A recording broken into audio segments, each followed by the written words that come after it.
How's she going, my son? And welcome back to Skyrim Special Edition. We've had some setbacks getting to Iverstead, but we're almost there now. Just killed a troll, got ourselves to level 4, we got ourselves Apprentice Destruction. So we now have the ability to cast our Apprentice spells, which is the lovely Firebolt, for only half cost. See that very, well, not very small, but reasonable portion of our meter instead of like a fourth of it like it was before. You know, so we'll be all good there.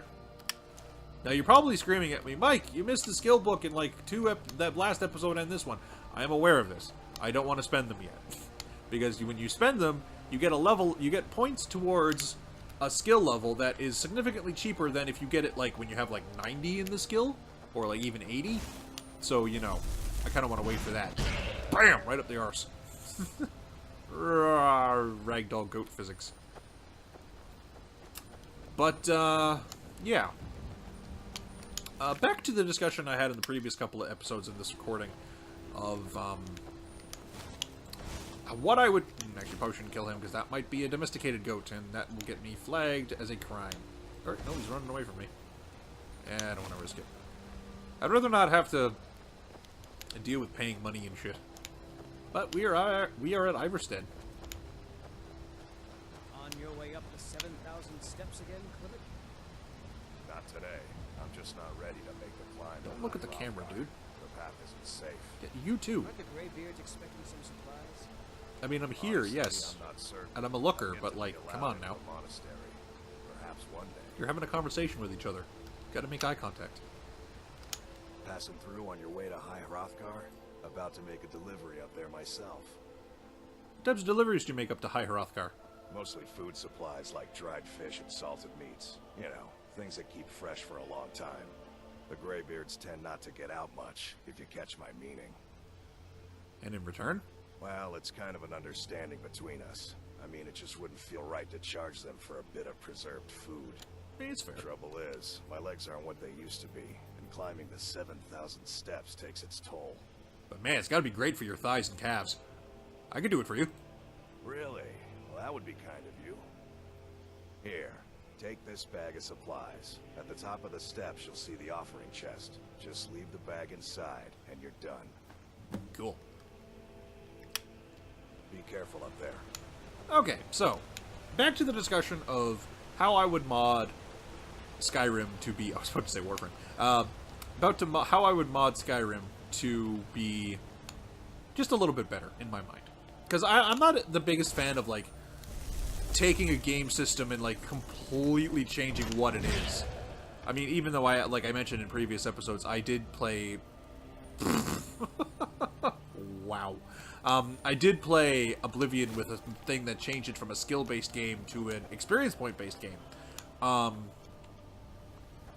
But, like, I'm not the biggest fan of, like, completely turning a game into something completely different with the settings. I'd rather just, like, file the edges, so to speak, of what's already there to make it a little more appealing to me. You know, like, if you've ever made, like, a model or something, and you've got to, like, cut the little bits of plastic off of the individual pieces of the model, or bits of metal, I guess, if you're working with like pewter pieces or whatever.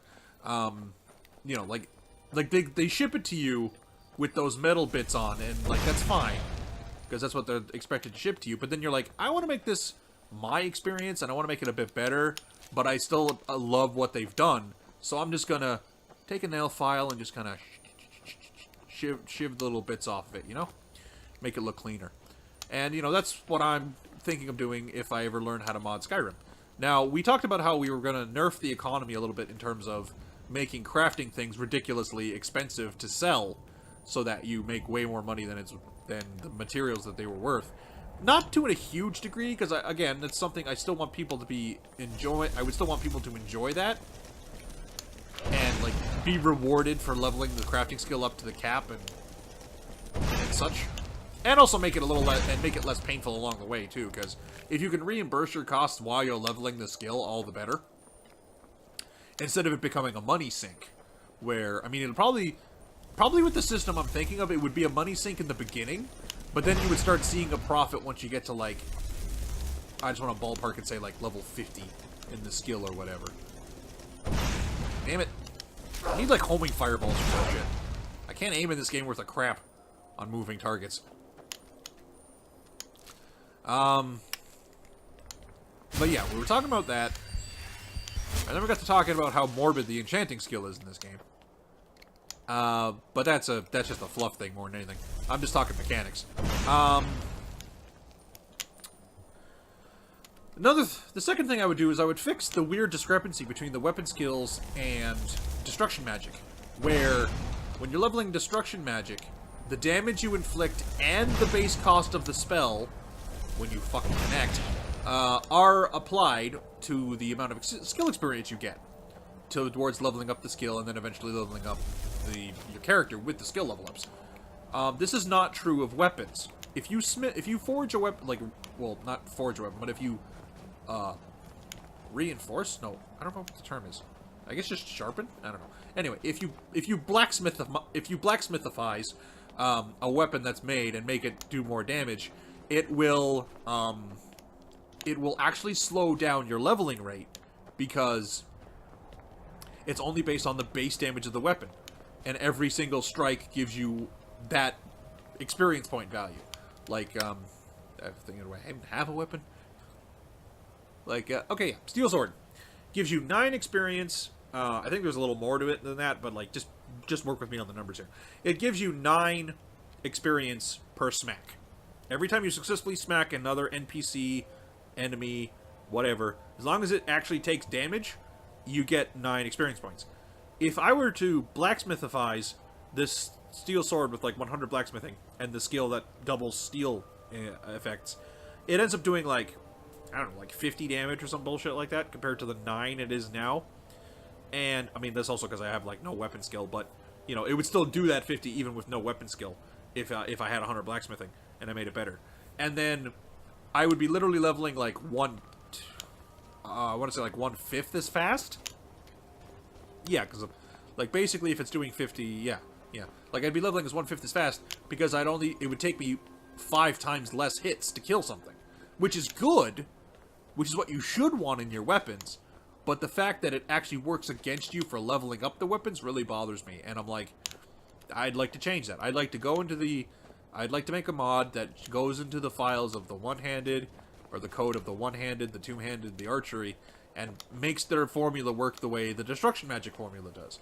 Because then they would level at a similar pace, and you would in fact be encouraged to level up your blacksmithing to make your weapon do more damage to make it level your skill faster. Instead of just hunting for the stuff with the highest base damage, because like, the better material stuff does affect... That sidestep. The better material stuff does affect your leveling rate, but it does not... anything else you do to it has absolutely no effect on your leveling rate whatsoever, which is just dumb. I don't like it. Same thing with armor. Armor actually does scale based on how good your, like, the amount you level is scaled based on the amount of damage prevented. Oh boy. So getting better armor and blacksmithifying it does make it better for leveling purposes. So it would be, you know, significantly better to be running around in fully blacksmithifized, like, Daedric stuff. I was about to say Dread Leg stuff. Got Dark Souls on the brain. Ow! Fuck my face. Oh, God. Yeah, jeez, did he ever. Okay. No panic.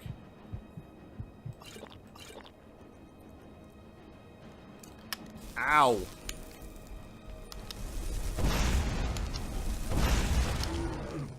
Son of a bitch. Ouch.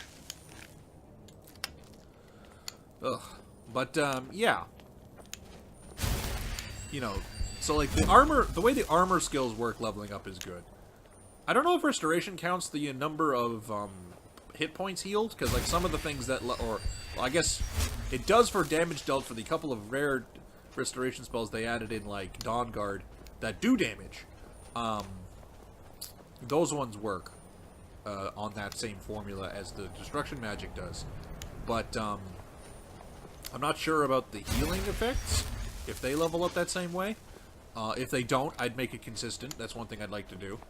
But yeah, like that kind of consistency, I would prefer that, because then your gameplay is encouraged to buff yourself as much as possible to level up faster and also be more effective in gameplay, instead of your gameplay element being at odds with your desire to level up at a reasonable rate. I mean, some people probably don't care, but I mean, that's what I mean, again, we're talking mods I would personally apply to the game if I could mod. I just don't know how. I mean, I'll look into it. I might even do it. Who knows? But yeah, like I feel like those two should not be at odds with each other. If you're playing the game better, you should level better. If you're playing the game worse, you should level worse. It makes more sense to me that way. Because like nothing's worse than a leveling system that's arced backwards like that. Admittedly, Skyrim is not as bad with it because it's not like it's consistent. No, it's not that it's consistent. It's not that bad in Skyrim because like you can kind of just muscle your way through it, but you know, it's like any skill leveling system or any leveling system in anything that's like, if you're too good, you're not leveling properly. It's like, what? Or even just like in gameplay, like this was a problem Warriors had in World of Warcraft back in the day, and I even noticed this sometimes in Warframe, where if I'm running with a character or a frame that has rage equipped, and I'm not taking enough damage because the mobs are too low level, or I'm in a group and they're not all hitting me. Sometimes some of them are hitting my buddies or my fellow squad mates instead of me. I start having energy problems, and this was a thing that happened with Warriors in old WoW. Like I want to say like before Wrath of the Lich King, or like the tail end of Wrath of the Lich King, I should say, where their rage before their rage got normalized a bit more. A really high level warrior was actually a really high geared high level warrior was actually at something of a disadvantage because they weren't getting enough rage from being hit in the face hard enough, because they weren't getting hit in the face hard enough. You know, it's like again, it was that your gameplay, your being efficient and being playable were at odds with each other. Well, a Dragonborn appears at this moment in the turning of the age. That she does. You call me Dragonborn. What does that mean? First, let us see if you truly are Dragonborn. Let us taste of your voice. Jeez, man, we just met. You didn't even buy me a drink first. Oh, you mean that. Okay, yeah, that makes more sense. Let us taste of your voice. There you go. Dragonborn, it is you. Sorry about your Welcome pots. to High Hrothgar. Hey. I am Master Angir. I speak for the Greybeards. Now, tell me, Get him centered in the Dragonborn, camera. why have you come here? I wonder if I know what it means to be Dragonborn. We are here to guide you in that pursuit, just as the Greybeards have sought to guide those of the dragon blood that came before you. You mean I'm not the only Dragonborn? You are not the first. There have been many of the dragon blood since Akatosh first bestowed that gift upon mortal kind. Whether you are the only Dragonborn of this age, that is not ours to know. Spoiler alert, You are the I'm only not. one that has been revealed. You know, there's a whole DLC about that. That is all I can say. Well, I'm ready to learn. You have shown that you are Dragonborn. You have the inborn gift. Yep. But do you have the discipline and temperament to follow the path laid out for you? That remains to be seen. That may not be as much of a yep. Training, you have already taken the first steps towards projecting your voice into a thum, a shout. Now Yep. let us see if you are willing and able to learn. When you shout, you speak in the language of dragons. Honestly, one of the Thus, coolest your concepts to come out of this game. gives you an inborn ability to learn words of power. All shouts are made up of 3 words of power. As you master each word, your shout will become progressively stronger. Master Einarth will now teach you Ro, the second word in Unrelenting Force. Awesome. Ro means Hook me up, brother. balance in the dragon tongue. Combine it with Fus, force, to focus your thumb more sharply.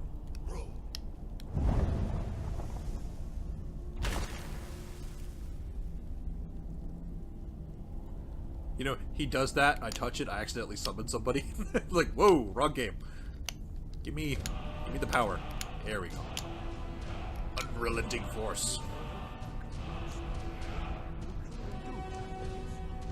But learning a word of power must unlock it through constant practice in order to use it in a shout. Well, that is how the rest of us learn shouts. As Dragonborn, you can absorb a slain dragon's life force and knowledge directly. Score! As part of your initiation, Master Einarth will allow you to tap into his understanding of role. Okay.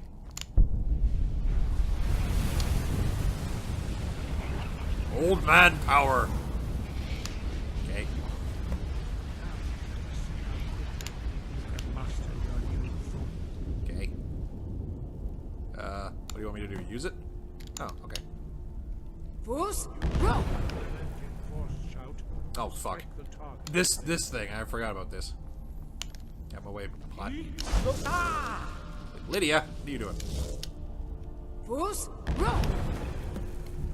Gotta kill these fake copies of them. Lydia, get over there. Get out of the shot. Well done. Again. They really didn't need to do this 3 times. Force, roll! Twice probably would have been enough. I mean, video games, the rule of 3s, you know. You learn quickly. Once more.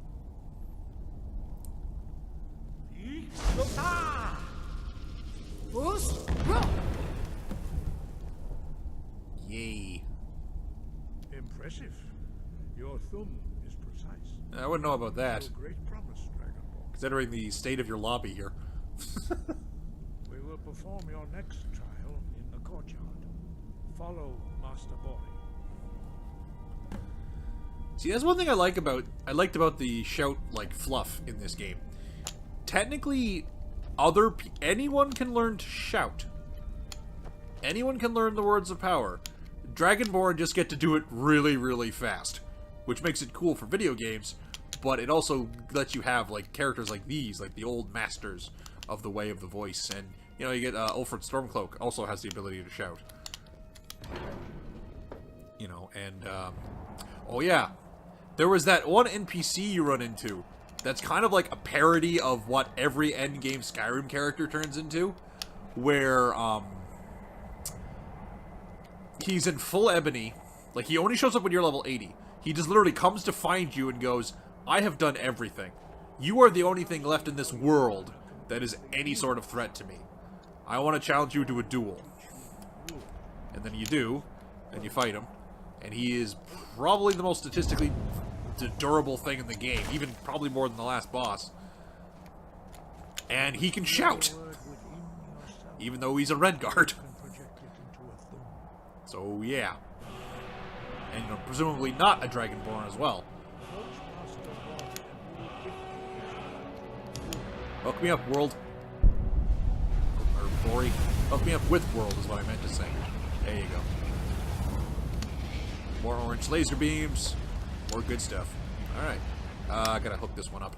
Whoop. Gotta put this one on the bar. Whirlwind sprint. Now we will see how quickly you can master a new shout. Okie dokie. This is one of my favorites too, actually. This whirlwind sprint one. Demonstrate whirlwind sprint. Then it will be your turn. Alright, Wolfgar.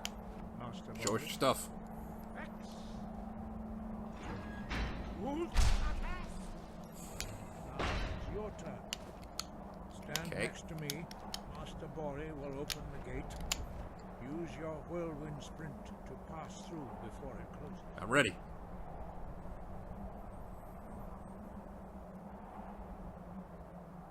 Any day now. Whee! Man, wouldn't that be amazing if you could actually do that? That'd be so awesome. Your quick mastery of a new thum is astonishing. I'd heard the stories of the abilities of Dragonborn, but to see it for myself? I thought it was this easy for everyone. No, indeed not. But beware that your skill does not outstrip your wisdom. Oh, we're gonna have a lot of Now problems in the ready future, I can for tell. our last trial. Okay. Retrieve the horn of Jürgen Windcaller, our founder, from his tomb in the ancient fane of Ostengraf. Okay. Remain true to the way of the voice. You will return. Alright, well, we've got our And focus. Way of the Voice completed, and now we have the Horn of Jürgen Windcaller. Jürgen Durgen. But anyway, we are successfully, like, Dragonborn level 1. Now, it was actually another thing I was going to mention about talking about how I would mod this game to be better for my personal taste. But that'll have to wait until the next episode. But, so, in other words, thank you all so much for watching. Twitter, Tumblr, and subscription are in the description as usual. Please engage in all three. And when engaging in the subscription, click on the bell, as it'll give you more consistent updates of my feed. Or more consistent updates of my work on your feed. Come on, brain. Work it, keep it together. But yeah, we've ran into the old masters. We've got Foos Row, instead of just Foos. We have Wold, which is Whirlwind Sprint. Probably one of the coolest ways to get around. And we have our next quest, which is awesome. But anyway, thank you all so much for watching, and ciao for now.